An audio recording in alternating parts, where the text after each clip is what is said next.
વહેલી સવારથી 2 ઇંચ વરસાદ, મુખ્ય બજારોમાં પાણી ભરાયા। દ્વારકામાં વહેલી સવારથી 2 ઇંચ વરસાદ, મુખ્ય બજારોમાં પાણી ભરાયા। દ્વારકામાં આજે વહેલી સવારથી જ મેઘરાજા મહેરબાન રહ્યા છે। સવારે 7 વાગ્યે સતત વરસાદ વરસી રહ્યો છે અને અત્યાર સુધીમાં 2 ઇંચ જેટલો વરસાદ નોંધાયો છે।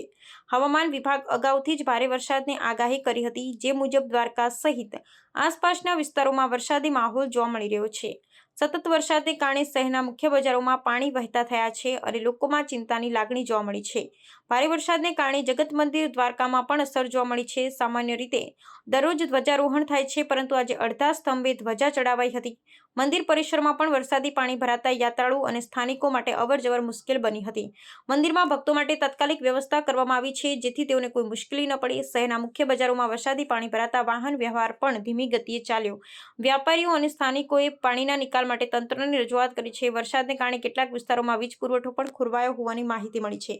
તંત્ર દ્વારા તાત્કાલિક કામગીરી શરૂ કરી દેવામાં આવી છે। હવામાન વિભાગે આગામી કલાકોમાં પણ વરસાદ ચાલુ રહેવાની આગાહી કરી છે। ખેડૂતોમાં વરસાદથી ખુશીનો માહોલ છે, કારણ કે વાવણી માટે યોગ્ય વરસાદ પડ્યો છે। બીજી તરફ શહેરમાં વરસાદી પાણીના ભરાવાથી તાત્કાલિક રાહત કામગીરીની જરૂરિયાત ઊભી થઈ છે।